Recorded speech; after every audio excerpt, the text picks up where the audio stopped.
नमस्कार दोस्तों, आज का ताज़ा समाचार। नए महाविनाशक रॉकेट लॉन्चर का उत्तर कोरिया ने किया टेस्ट। किम जोंग ने बढ़ाई अमेरिका की टेंशन। सियोल तक दहला सकता है उत्तर कोरिया।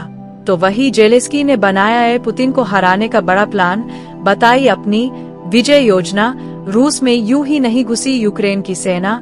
तो वही ईरान ने पाकिस्तान को दे दी आखिरी चेतावनी, पहले से ही कंगाल जिन्ना का देश होगा बर्बाद। आइए सुनते हैं समाचार को विस्तार से। पहले से ही कंगाल चल रहे पाकिस्तान के सामने एक बड़ा संकट खड़ा हो गया है। यह संकट खड़ा किया है ईरान ने, जिसने एक अप्रत्याशित घटनाक्रम में पाकिस्तान को अपना आखिर नोटिस भेज दिया है। यह notice Iran Pakistan gas pipeline को लेकर भेजा गया है।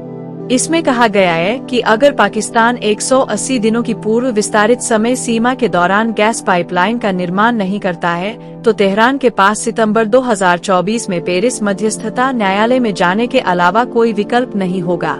अगर ईरान इस मामले को मध्यस्थता न्यायालय में ले जाता है, तो वह 18 अरब डॉलर के हर जाने की मांग करेगा, जिसके बारे में वह पहले से ही कहता रहा है। देश की दिवालिया होने से बचाने के लिए IMF की खैरात पर चल रहे पाकिस्तान के लिए यह रकम बहुत बड़ी है। ईरान पाकिस्तान गैस पाइपलाइन परियोजना को 2014 में पूरा होना था, लेकिन अमेरिकी प्रतिबंधों के डर से पाकिस्तान इससे पीछे हट गया था, जिसके चलते यह 10 साल की देरी से है। गैस बिक्री खरीद समझौते GSPA पर साल 2009 में फ्रांसीसी कानून के तहत हस्ताक्षर किए गए थे। इसके तहत परियोजना को लेकर किसी तरह का विवाद होने पर पेरिस स्थित मध्यस्थता न्यायालय में दोनों पक्षों की सुनवाई होगी। पाकिस्तान हर जाने से बचने के लिए अमेरिकी प्रतिबंधों की आड़ नहीं ले सकता है। ईरान के लिए मुश्किल यह है, उसने अपने हिस्से में पाइपलाइन का काम पूरा कर लिया है, लेकिन पाकिस्तान पीछे हट रहा है, जिससे तेहरान को नुकसान हो रहा है। पाकिस्तान के इंटरस्टेट गैस सिस्टम इसका और नेशनल ईरानी गैस कंपनी निक ने सितंबर 2019 में एक संशोधित अनुबंध पर हस्ताक्षर किए थे। इसके तहत यह तय था कि पाकिस्तान 2024 तक अपनी पाइपलाइन बिछाएगा। इस दौरान ईरान किसी अंतर्राष्ट्रीय अदालत का दरवाजा नहीं खटखटाएगा। ईरान ने इसके पहले नवंबर से दिसंबर 2022 में पाकिस्तान को अपना दूसरा कानूनी नोटिस भेजा था, जिसमें पाकिस्तान से फरवरी-मार्च 2024 तक अपने क्षेत्र में परियोजना का हिस्सा बनाने या 18 अरब डॉलर का जुर्माना भरने के लिए तैयार रहने को कहा था। ईरान के नोटिस के पाकिस्तान की सरकार में खलबली मच गई है। तो वही दूसरी तरफ यूक्रेन के राष्ट्रपति वोलोदिमिर जेलेंस्की ने कहा है कि रूस के कुर्स्क क्षेत्र में यूक्रेनी सैनिकों का घुसकर आक्रमण करना एक विजय योजना का हिस्सा है। उन्होंने कहा कि वह इस योजना को अगले महीने अमेरिकी राष्ट्रपति जो बाइडेन के सामने पेश करेंगे। मंगलवार को जेलेंस्की ने कहा कि योजना की सफलता राष्ट्रपति जो बाइडेन पर निर्भर करेगी। साथ ही इस बात पर भी कि योजना में जो है वह अमेरिका यूक्रेन को देगा या नहीं, और क्या कि वे इस योजना का उपयोग करने के लिए स्वतंत्र होगा या नहीं। उन्होंने कहा कि वह इस योजना को अमेरिका में राष्ट्रपति पद के दोनों उम्मीदवारों कमला हैरिस और डोनाल्ड ट्रंप को भी दिखाएंगे। जेलेंस्की ने कहा कि यह कुछ लोगों के लिए बहुत महत्वाकांक्षी लग सकता है, लेकिन हमारे लिए यह महत्वपूर्ण है। अगस्त की शुरुआत में यूक्रेन की सेना ने अप्रत्याशित कदम उठाते हुए रूस के कुर्स्क क्षेत्र में घुसपैठ की थी। अभी तक रूस उन्हें पीछे हटाने में नाकाम रहा है।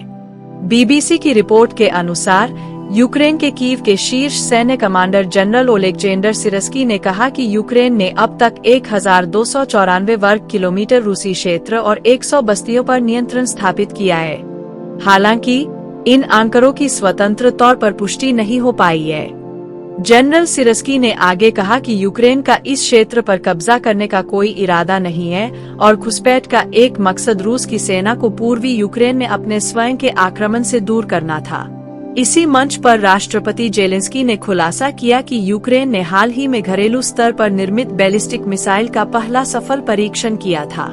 उन्होंने सफल परीक्षण के लिए देश के रक्षा उद्योग को बधाई दी, लेकिन मिसाइल के बारे में कोई और जानकारी साझा नहीं की। तो वही दूसरी तरफ उत्तर कोरिया एक बार फिर अपने हथियारों की टेस्टिंग करने में लगा है। खास बात है कि इन हथियारों की टेस्टिंग का निरीक्षण खुद किम जोंग उन ने किया है। उत्तर कोरिया की सरकारी मीडिया ने बुधवार को बताया कि supreme leader Kim Jong Un ने उन्नत 240 मिमी रॉकेट लॉन्चर सिस्टम के परीक्षण का व्यक्तिगत रूप से निरीक्षण किया। कोरियाई सेंट्रल न्यूज एजेंसी KCNA ने बताया कि निरीक्षण परीक्षण के दौरान सिस्टम ने गतिशीलता और स्ट्राइक की सटीकता में अपनी श्रेष्ठता साबित की है। बयान में कहा गया है कि लॉन्चर को तकनीकी रूप से इसकी गतिशीलता और केंद्रित फायरिंग क्षमता में अपडेट किया गया है। एजेंसी की रिपोर्ट के अनुसार सुधारों में नया गाइडेड सिस्टम, बेहतर नियंत्रण और बढ़ी हुई विनाशकारी शक्ति शामिल है। यह डेवलपमेंट तब हुआ है जब उत्तर कोरिया की ओर से अपनी सेना को नए 240 मिमी मल्टीपल रॉकेट लॉन्चर सिस्टम से लैस करने के इरादे की घोषणा की गई थी। कथित तौर पर यह दक्षिण कोरिया की राजधानी सियोल पर हमला कर सकता है। फरवरी में उत्तर कोरिया ने दावा किया था कि इन अपडेट से उसकी रक्षा क्षमताओं में बढ़ोतरी होगी। मई में उसने घोषणा की कि अपडेट लॉन्चर को 2024 से 2026 तक सेना की यूनिट में तैनात किया जाएगा।